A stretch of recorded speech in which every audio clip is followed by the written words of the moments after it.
Once again, welcome to all. Without wasting much more time, I would like to start the today's lecture number 41, designing of the slab. Okay, last lecture we have discussed about the basic theoretical concept regarding the slab. Okay, somebody remember what are basic two types of the slab? One way, two way. One-way slab and two-way slab. If the ratio of Ly by Lx is less than 2, then such kind of type slab is called as two-way slab, right? And the ratio of Ly by Lx is called as One way slab. ratio of Ly by Lx is called as aspect ratio. Okay. Aspect ratio. In this, the what is the meaning of the Ly? Longer span. Longer span of the slab, and Lx is the shorter span of the slab. So these are the basic we have learned. What is the I specification regarding the slab? What is the steel reinforcement spacing? And from today's lecture onward, we are going to start the actual designing of the slab. So outline of the today's lecture is, first of all, we are going to discuss about the objective of the lecture. Then we are going to conduct the actual lecture. Then we are move forward for the question and answer session. And as usual, it is the notes to all.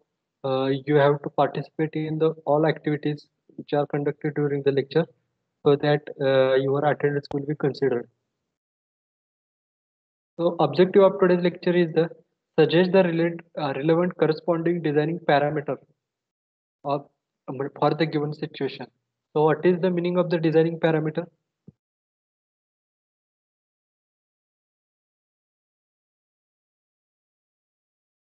Okay, anybody knows what is the meaning of the designing parameters? Indian Standard Code or by calculating some calculation work, we have defined some values for the equations like XU. Okay, MU limiting values, XU values. Okay, all these values are depends on the which type of materials are used for the beam, slab, column. Suppose if you are using Fe 250 grade steel, then MU limiting value is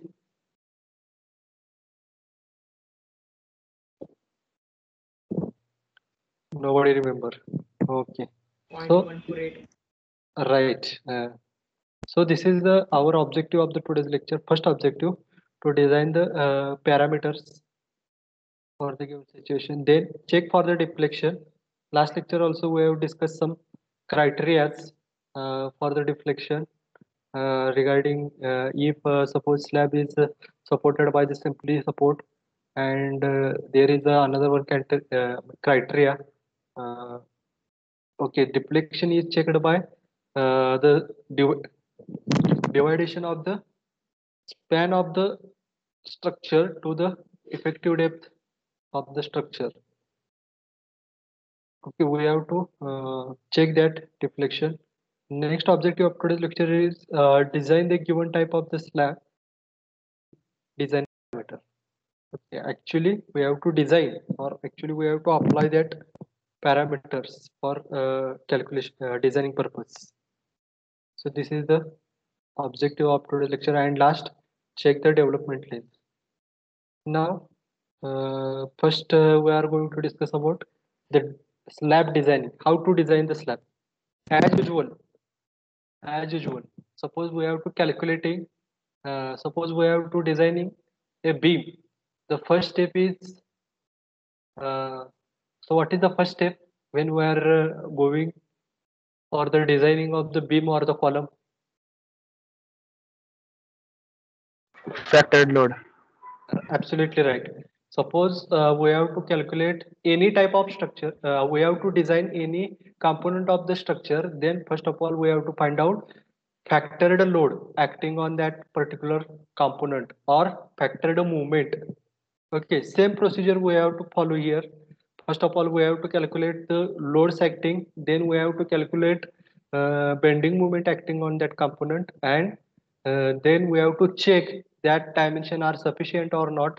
That means, suppose we are calculating the depth, then we have to uh, check that depth must be sufficient or not. And at last, what we have designed.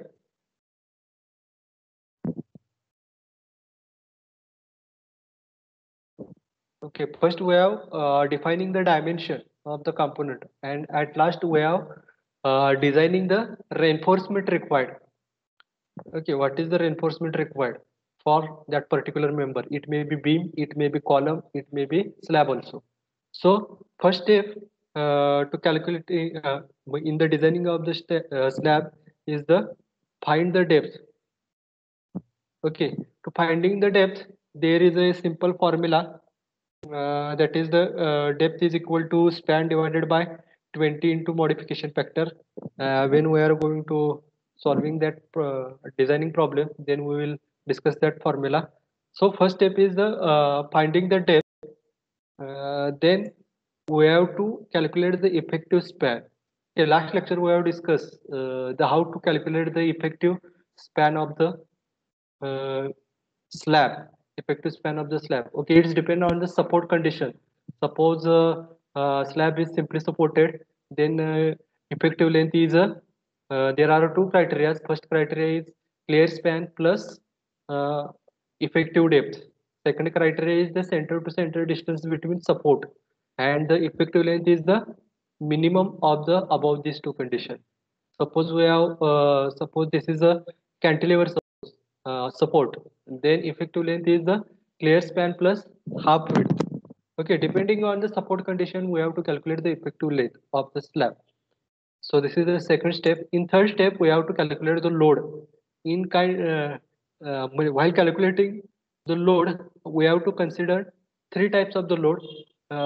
First one is the sulfate, that is the dead load. Second one is the live load. Third one is the floor finish.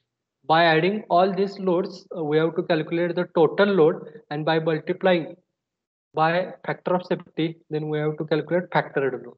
So this is the third step, load calculation. Then by calculating the load, simply use the bending moment formula, that is the WL square by 8, and we have to find out the factored bending moment.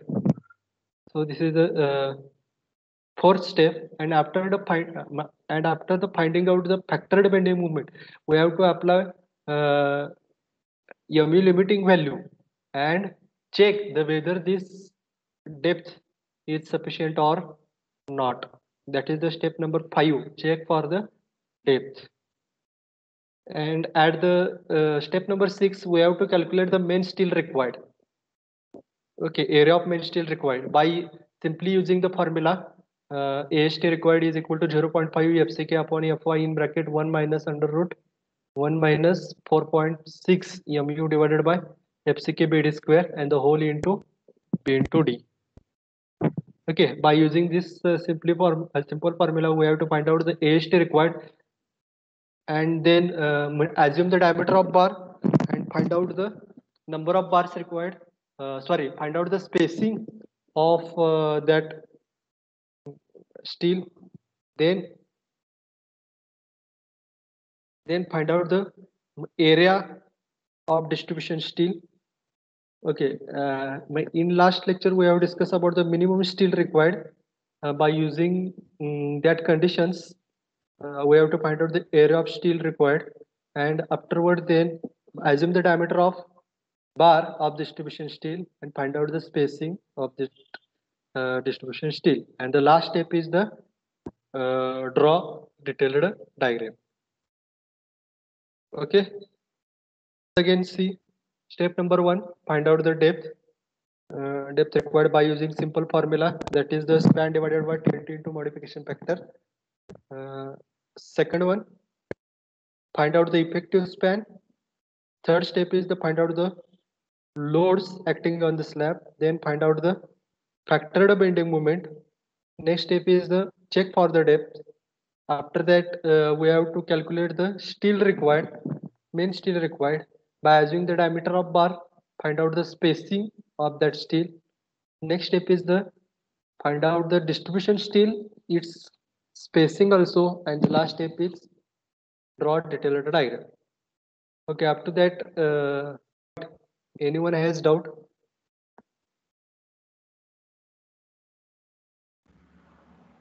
No. Okay, if no, then we have to move forward.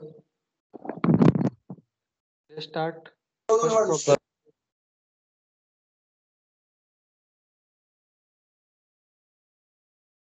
Let's start first.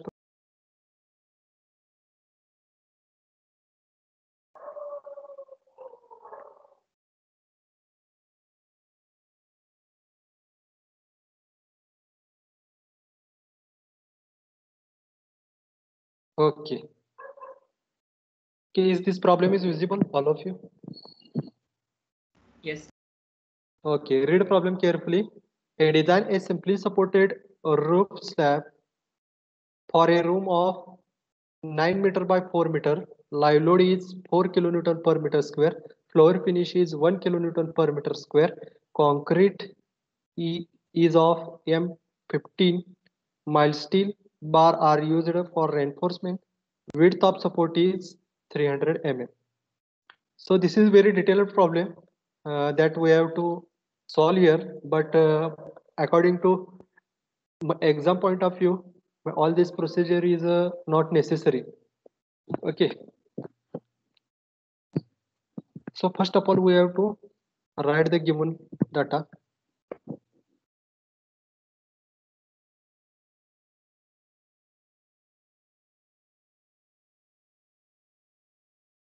First, simply supported condition is a given and the dimension of room is a given. In that, LY dimension is, what is the LY dimension? 9 meter, right?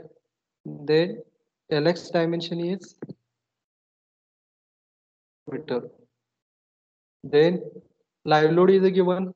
Live load is denoted by symbol LL. Live load is 4 kilonewton per meter square.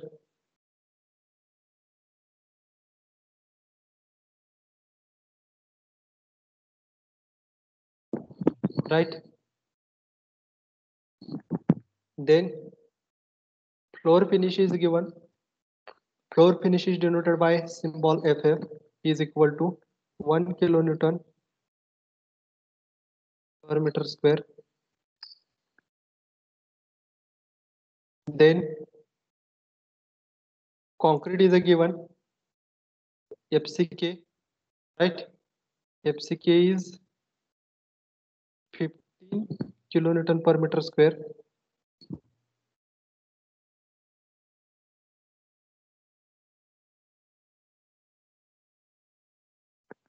Then Fy is also given.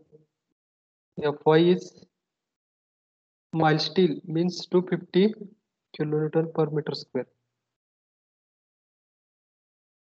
Or in other word, Newton per mm square.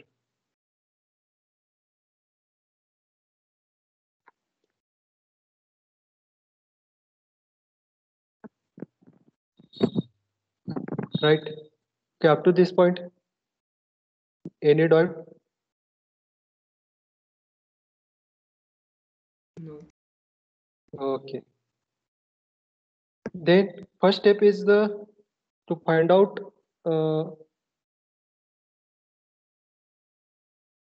so what is the first step?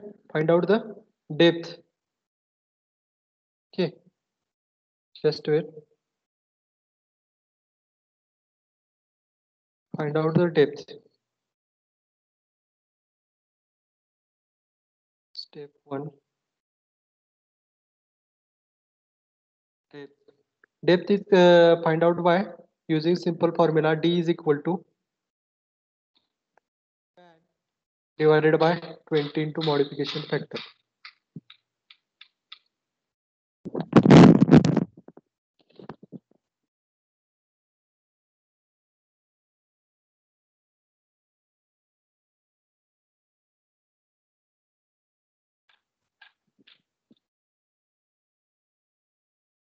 modification factor. Okay, in most of cases, the modification factor is a given. So what is the span in this condition?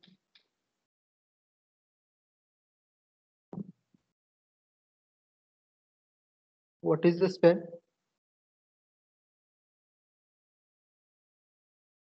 4. Okay, right. Four is in meter, so we have to find out in mm. That's why the span is 4,000. Right. Shorter dimension is always taken as uh, a span. Okay. So this is the one-way slab. Okay, this is the one-way slab. One step is the remaining. Type of slab. Type of slab. Ly by Lx is equal to 9 divided by 4. How much it is? 2.25. 2.25. It is greater than 2. Hence, it is one-way slab.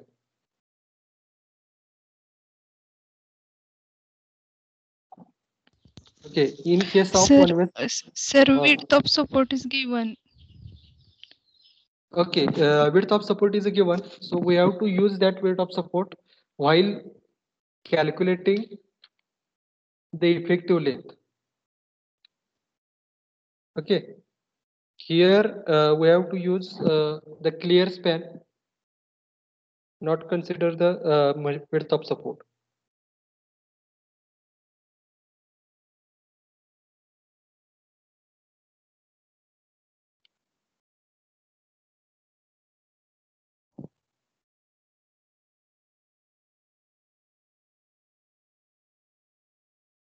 Okay, so in case of the one-way slab, span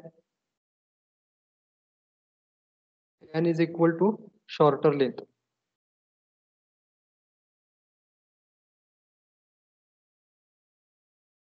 Equal to 4 meter, that is 4,000 mm. Okay, इथपर्यंत लक्षात आलं का?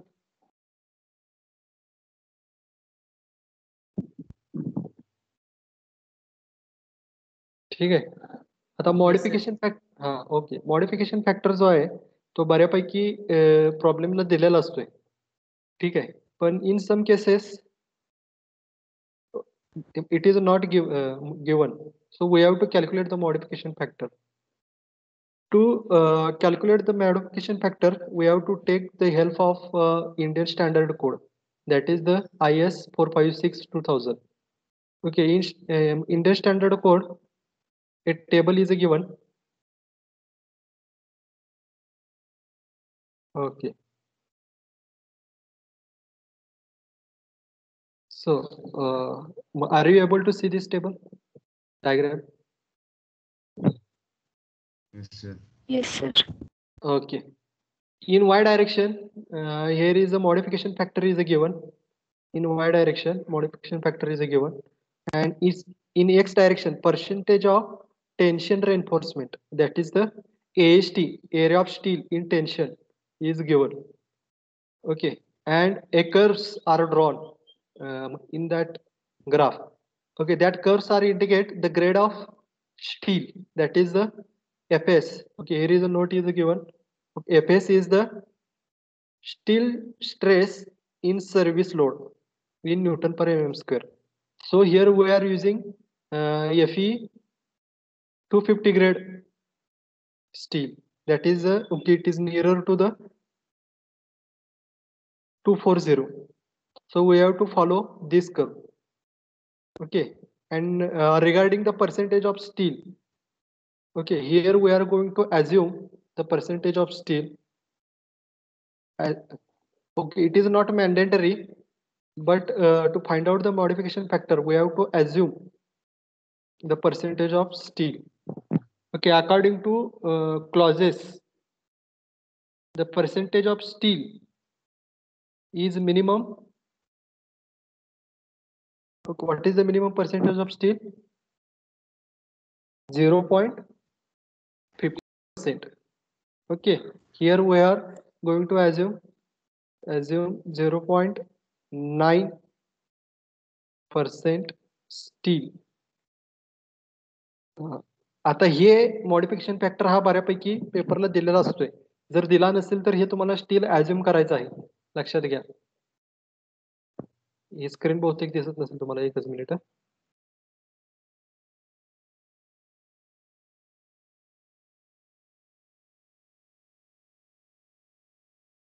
Okay, हा. आता span shorter 4,000 mm इथपर्यंत लक्षात आलं. 0.9% हे स्टील ऍज्युम केलं कारण का आपल्याला मॉडिफिकेशन फॅक्टर फाइंड आउट करायचं आहे. ठीक आहे. आता मॉडिफिकेशन फॅक्टर फाइंड आउट करताना त्याच्यासाठी तुम्हाला IS कोडचा रेफरन्स घ्यायचा आहे. IS कोड 456 मध्ये हा असा एक कर्व दिलेला असतो. एक्स डायरेक्शनला मॉडिफिकेशन फॅक्टर असतो, वाय डायरेक्शनला पर्सेंटेज ऑफ स्टील असते. पर्सेंटेज ऑफ स्टील आपण 9 ऍज्युम केले, म्हणजे या ठिकाणी कुठेतरी आहे. बरोबर आहे. इथं 0.8 आहे, इथं 1.2 आहे, आणि या ठिकाणी म्हणजे 1 येणार ह्या पॉइंटला. 0.9 म्हणजे इथंच कुठेतरी येणार, आणि आपलं 250 ग्रेडचं स्टील आहे, म्हणजे ह्या कर्व वरती 0.9 लक्षात, म्हणजे हे त्याचा मॉडिफिकेशन फॅक्टर येतोय लक्षात. 0.8 आणि 1.2 या दोघांच्या मध्ये आला म्हणजे किती झाला? 1 आला. ओके, बरोबर आहे. म्हणजे मॉडिफिकेशन फॅक्टर आता आपल्याला किती अजून करावं लागणार आहे? 1 अज्युम करावं लागेल. 1 पेक्षा जरा आपण किंचितसा जास्त अज्युम करूया, 1.1. ठीक आहे. म्हणताना इथं लिहायचं क्लॉजेस अकॉर्डिंग टू एकच मिनिट, स्क्रीन दिसत नसेल. फिगर 4 आहे बरं काही, modification factor tension figure 4.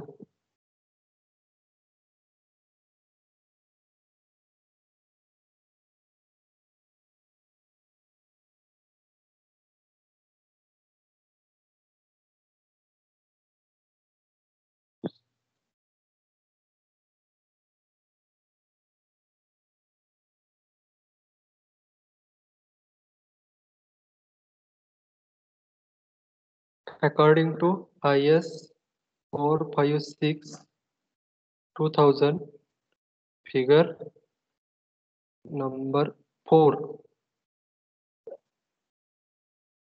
assume modification factor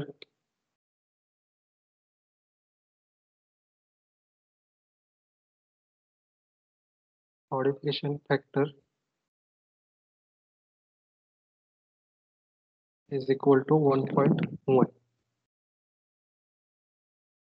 कसा मॉडिफिकेशन फॅक्टर अजून केला, लक्षात आलं का?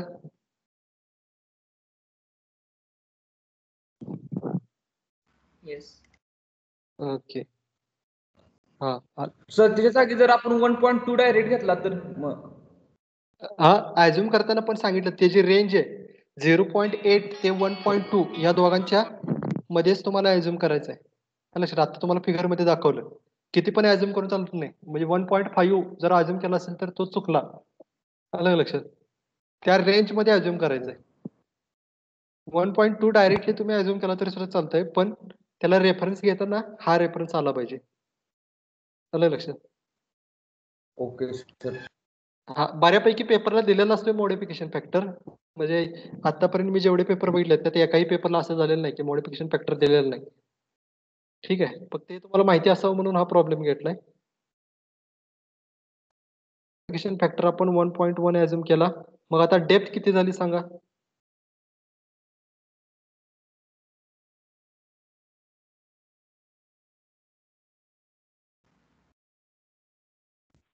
एकशे 81.81.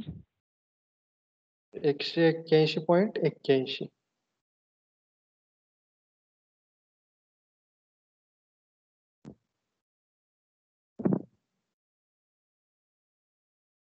युनिट काय येणार? mm. राईट. ओके, स्टेप 1 झाली. त्याच्यानंतर आता काय करायचंय, ओव्हरऑल डेप्थ काढायचे. कव्हर ऍझ्युम करायचं. ऍझ्युम कव्हर किती ऍझ्युम करूया, 20 ऍझ्युम करूया. चला 20 mm ऍझ्युम कव्हर 20 mm म्हणजे ओव्हरऑल डेप्थ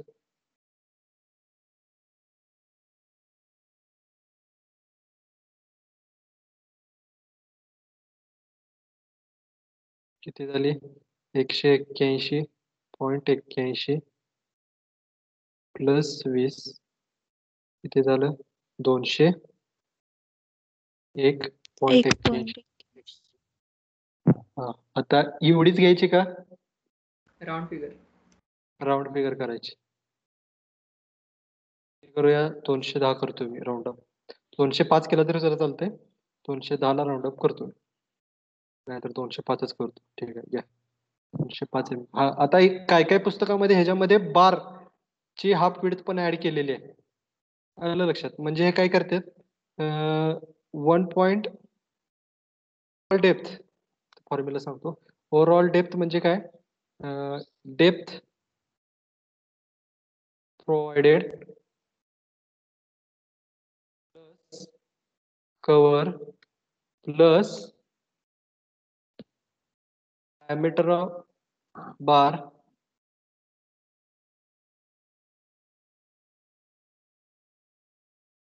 डिवायडेड बाय 2. हे लक्षात काय केले, लक्षात आलं कशी काढली.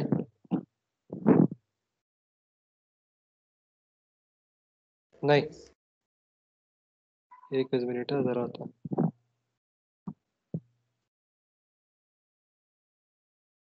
नाहीतर इथंच सांगतो एकच. आता हे काय केलंय बघा,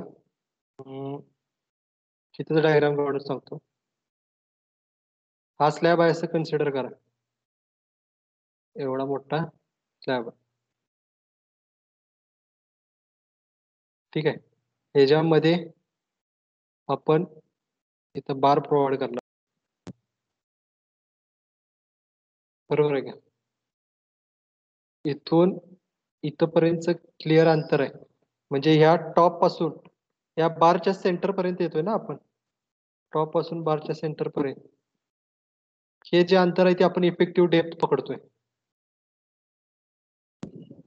बरोबर आहे का. हो. आणि कव्हर म्हणजे काय असते, कव्हरची डेफिनेशन काय,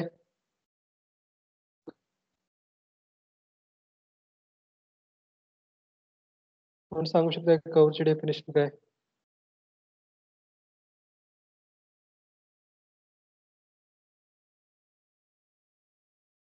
कव्हर म्हणजे काय, it is the distance between outermost surface of the concrete up to the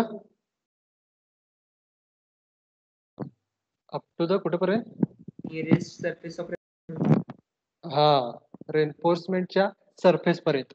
म्हणजे इथं जर डायग्राम काढायची झाली तर इथून इथपर्यंतचं अंतर येते का,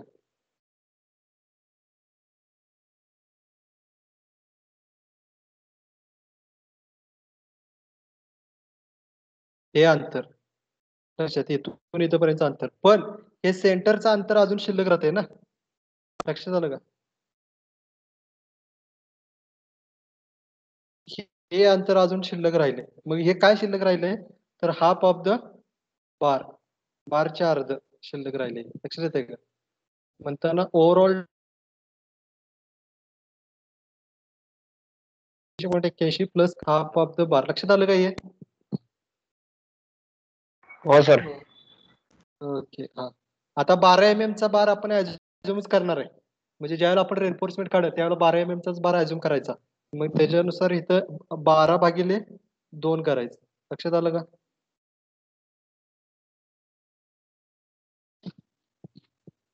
हा, म्हणजे आता इथे किती होणार, माझ्या मते हे याच्यामध्ये प्लस 6 होणार, जस्ट 7, 207.81 होते. लक्षात आलं का. म्हणजे तुमचं अझम्पशन किती होतंय 210 म्हणजे या कारणासाठी मगाशी मी डायरेक्टली 210 हे अझ्युम करत होतो. आलं लक्षात?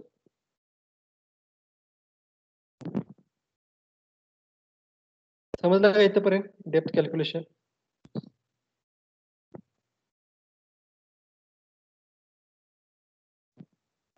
Yes sir.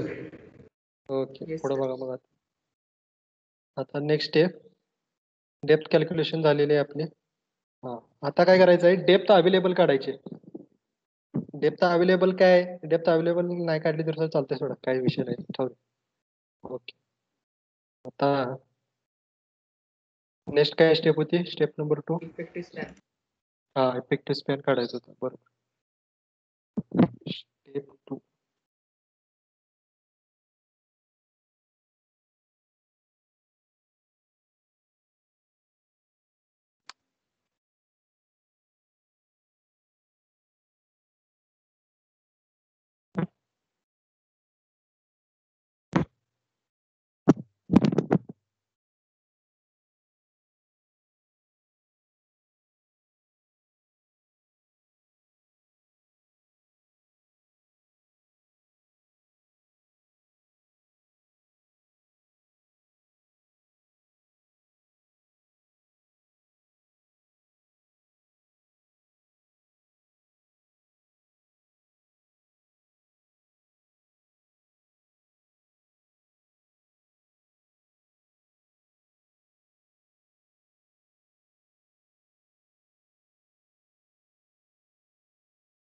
Step 2 effective span.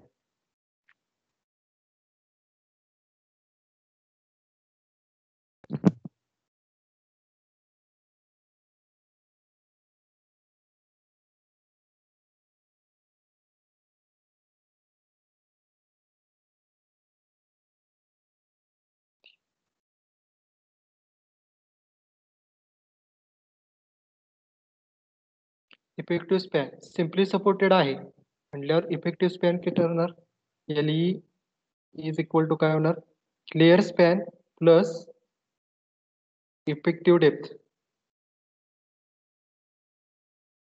D effective. Clear span किती आहे त्याचा 4000 प्लस इफेक्टिव्ह डेप्थ किती आली आपली 281.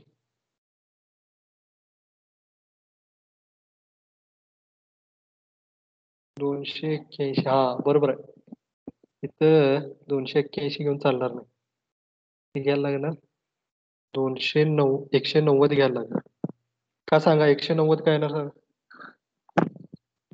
Round figure गेली. हा बरोबर आहे.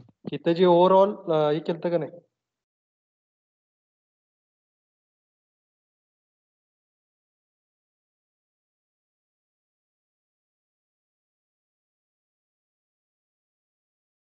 काय केलं, इथं डेप्थ अवेलेबल काढायला पाहिजे. आता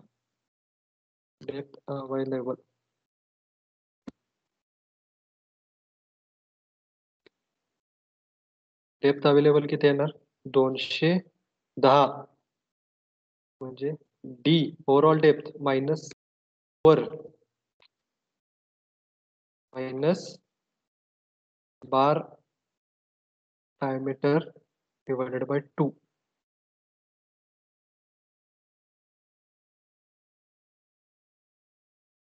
म्हणजे डी किती आहे 210 आहे, वजा कव्हर किती आहे 20 आहे, वजा 6 किती आलं सांगा, 210 184. मग इथे 184 घ्यायला पाहिजे, इथं 184 घ्यायला. आलं लक्षात?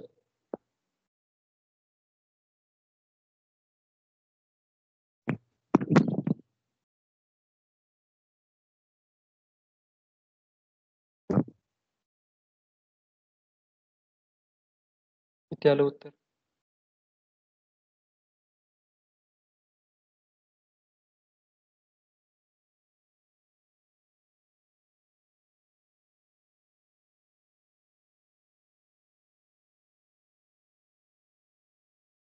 किती आलं उत्तर? 4184. 4184.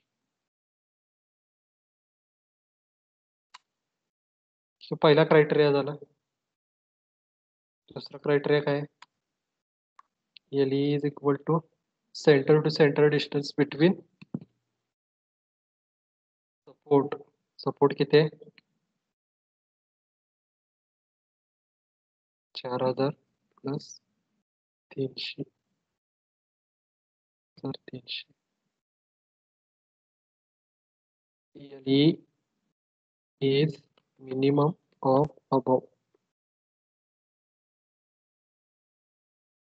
म्हणजे किती आहे? 4184 mm. लक्षात आलं का इथपर्यंत? हो. ओके. नाव आता काय करायचं आहे? Step 3 bending moment calculation. तुम्हाला सॉरी लोड कॅल्क्युलेशन राहिलं.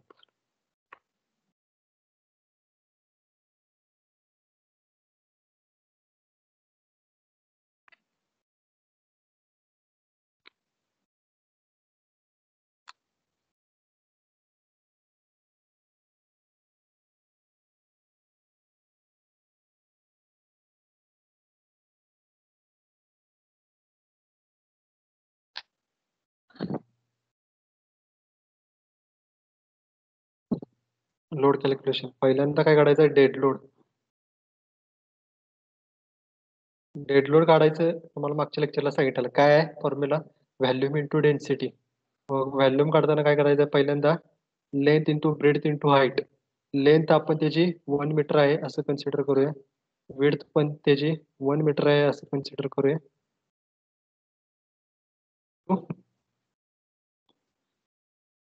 हाईट म्हणजे काय? त्याची थिकनेस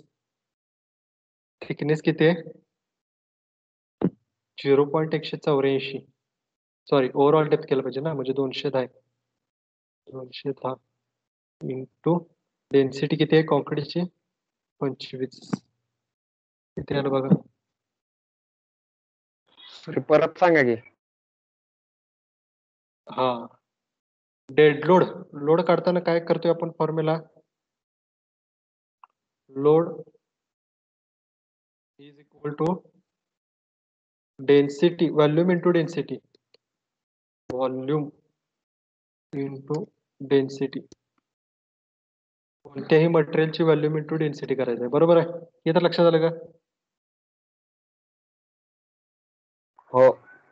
ओके. आता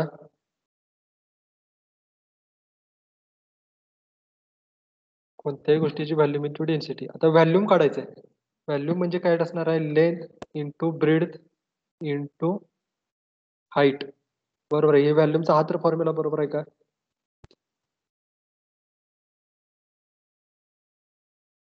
हो. हा बरोबर आहे. मग आता काय करायचं आहे आपल्याला? 1 मीटरचा भाग घ्यायचा आहे. म्हणजे सगळ्याच्या सगळा स्लॅब घेणं आपल्याला पॉसिबल, कारण हा जो लोड काढायचा आहे तो एका मीटर मागं कॅल्क्युलेशन करतोय आपण. कारण का सांगतो तुम्हाला? एका मीटर मागं का करतोय? कारण याचं युनिट बघा. फ्लोअर फिनिशचं युनिट काय आहे? Kilo newton per metre square आहे. एका मीटर स्क्वेअर मागं याचं वजन आहे एवढं. याचं पण एका मीटर स्क्वेअर मागं लाईव्ह लोडचं वजन किती आहे? 4 किलो न्यूटन मध्ये आहे का? म्हणजे सगळ्याच्या सगळ्या 9/4 ला सगळ्याच्या सगळ्याला दिलं नाही लोड. हे लाईव्ह लोड दिलाय तो कशापुरता दिलाय? एका मीटर मागं 4 किलो न्यूटन आहे. हे तर लक्षात येते का? हो सर. हा आणि फ्लोअर फिनिश आहे तो एका मीटर स्क्वेअर मागं 1 kilo newton per metre square आहे. इथपर्यंत तर लक्षात येते का? ओके. आता बघा म्हणताना ही लांबी घेताना सुद्धा आपण 1 मीटरच लांबी पकडली लेंथ. ही ब्रेड्थ घेताना सुद्धा आपण 1 मीटरच ब्रेड्थ पकडली. पण डेप्थ ही आता आपण 1 मीटर घेऊन चालत नाही. कारण का? ओव्हरऑल डेप्थ आपण इथे कॅल्क्युलेट केलेलीच आहे त्याची. किती आहे ओव्हरऑल डेप्थ?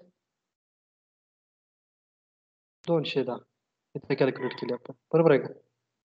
म्हणताना आणि हे Yes, sir. मीटर मध्ये हा म्हणताना 0.21 हे मीटर मध्ये केलं आणि इंटू कॉन्क्रीटची डेन्सिटी गुगल करून बघा कॉन्क्रीटची डेन्सिटी किती असते. तर 25 kilo Newton 25 kilo newton per metre cube एका मीटर क्यूब मग 25,000 आहे. सॉरी 25,000 आहे न्यूटन मध्ये आणि किलो न्यूटन मध्ये एवढी येते. बरोबर. हा. म्हणतात त्याला इंटू 25 केलं. लक्षात आलं का हे?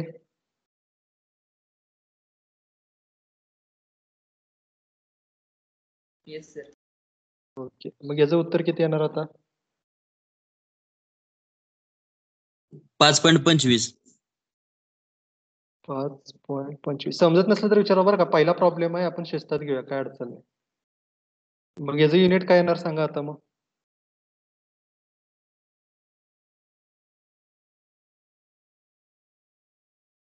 युनिट काय किलो येणार? Newton per metre. न्यूटन.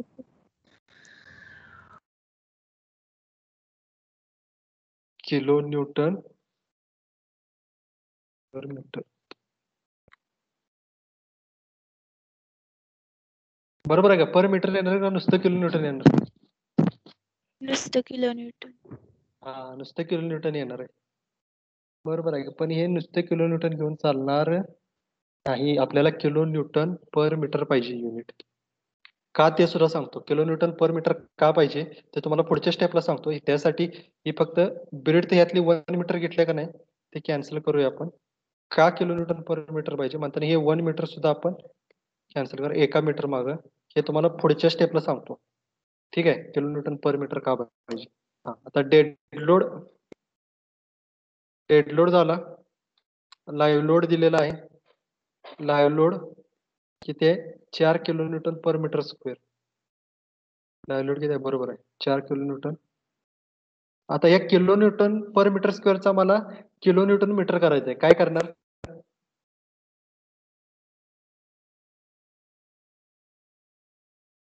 काय करणार? सिम्पली त्याला 1 न मल्टिप्लाय करणार मी. का सांगा?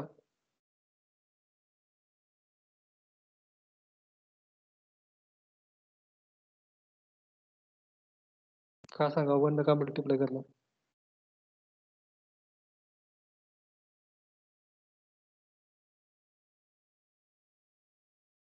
फिनिश. आपल्याला एका मीटरच्या मागच काढायचंय. राईट एकदम बरोबर. म्हणजे हा जो 4 किलो न्यूटन लोड आहे तो काय एका मीटर स्क्वेअर माग आहे.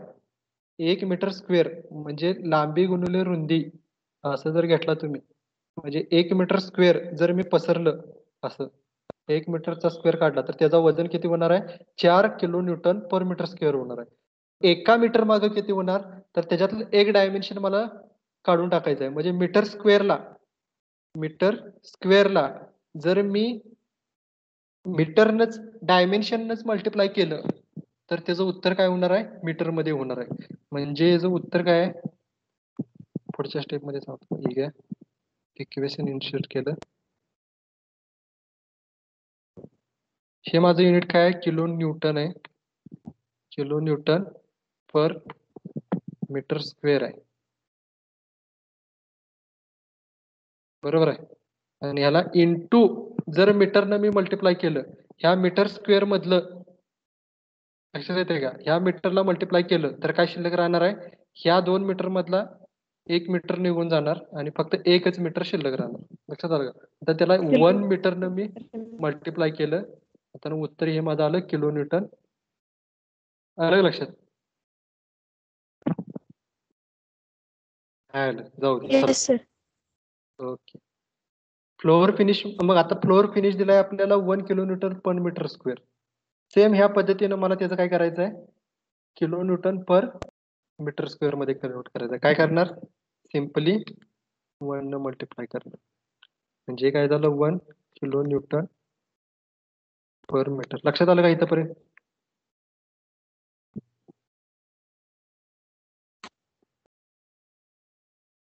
टोटल लोड किती Yes, झालं sir. मग?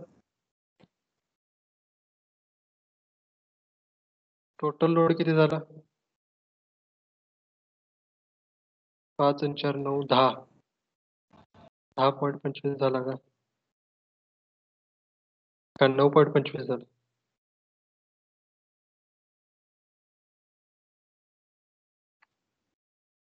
10.25 असते.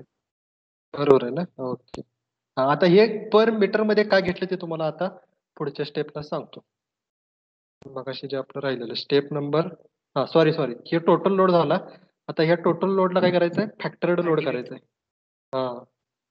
फॅक्टर्ड load is equal to 10.25 into 1.5 is equal to काय झालं?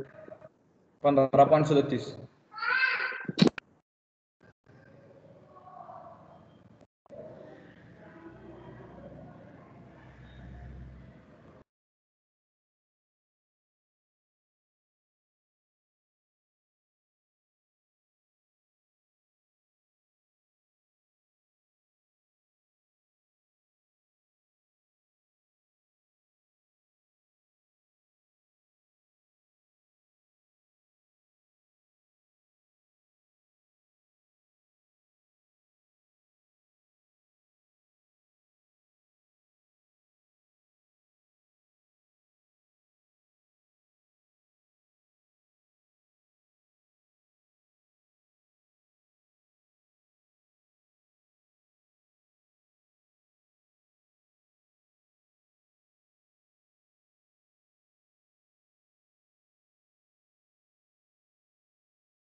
तुम्हाला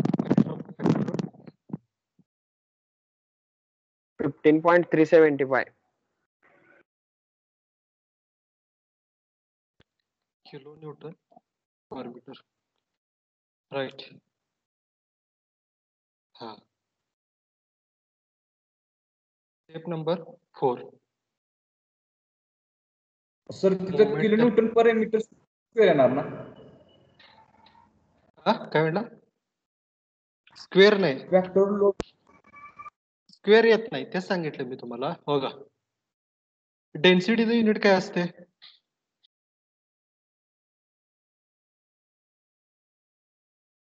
kilo newton per metre cube असते. बरोबर आहे का? Yes sir. होय. पर kilo newton per metre क्यूबला एरियानं multiply केलं आपण. लांबी इंटू लेंथ इंटू हाईट. आलं लक्षात? मग मीटर क्यूब मधनं एरिया निघून गेला, शिल्लक काय राहिला? मीटर. इथं व्हॉल्यूमच्या ऐवजी एरिया म्हणतो मी वाटल्यास.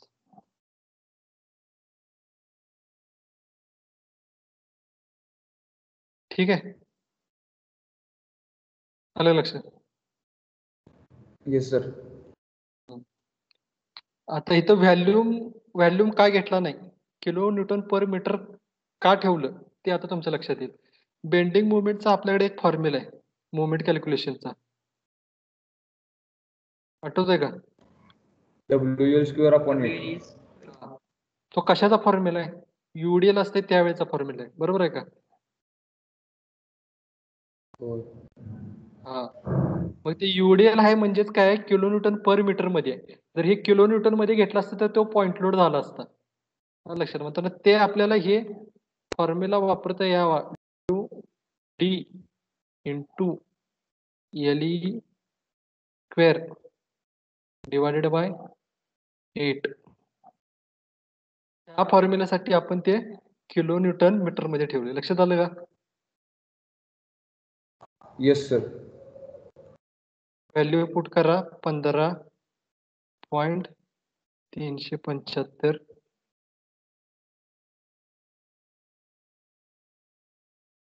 इंटू इफेक्टिव्ह लेंथ किती आली आपली? इफेक्टिव्ह लेंथ किती आहे? ही MM मध्ये म्हटल्यावर आपल्याला 4.184 घ्यायला पाहिजे. 4.184 चा वर्ग. बरोबर आहे ना? 33.64. युनिट काय? Kilo newton metre. Kilo newton metre. Right. ही बेंडिंग मुवमेंट आली. आणि स्टेप नंबर 5 आता काय? Check for death.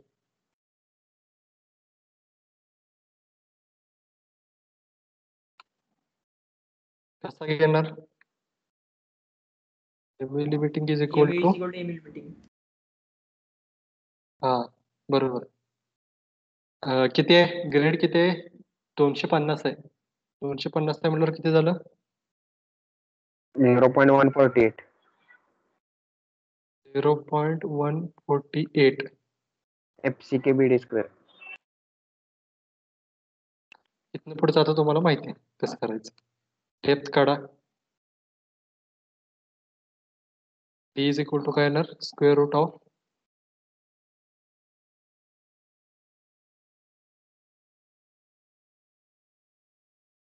कशाचा square route?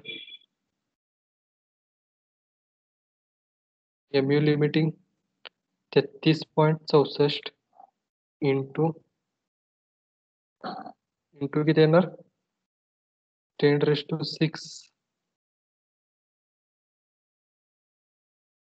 Divided by 0.48 into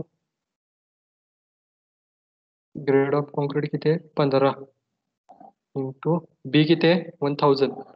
बी आता आपण एका मीटरसाठी काढायला लागलो हे सगळं. पण त्यांना बी घेताना इथं 1000 घ्यायचं लक्षात घ्या. आणि डेप्थ आली आपली ओव्हरऑल डेप्थ घ्यायची नाही इथं इफेक्टिव्ह डेप्थ घ्यायची म्हणजे 184.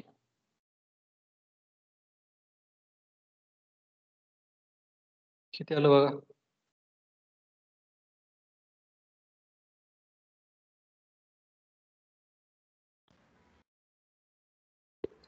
सर डेप्थ नाही घेतली पाहिजे कारण की आपण डीज कॅल्क्युलेट करतोय ना.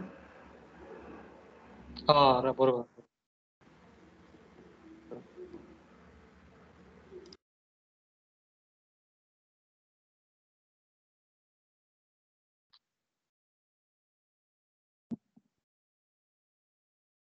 एकशे 23.09. 123. 123. 123.07. 09 mm. ही काय डेप्थ रिक्वायर्ड आहे बरं का ही. म्हणजे ही एवढी डेप्थ पाहिजे. डेप्थ रिक्वायर्ड आपण किती प्रोव्हाइड केल्या? डेप्थ रिक्वायर्ड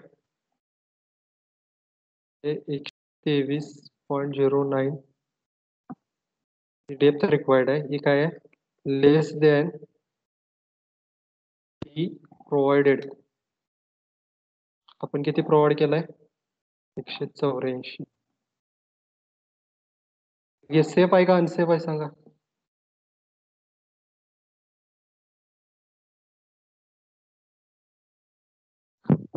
सेफ आहे का अनसेफ आहे? सेफ. सेफ झालं बरोबर आहे का? जेवढी रिक्वायर्ड आहे त्याच्यापेक्षा आपण जास्तच प्रोव्हाइड केल्या म्हणताना हे सेफ झालं. इथनं पुढचं कॅल्क्युलेशन सोपं आहे. जमलं तर ट्राय करा घरी.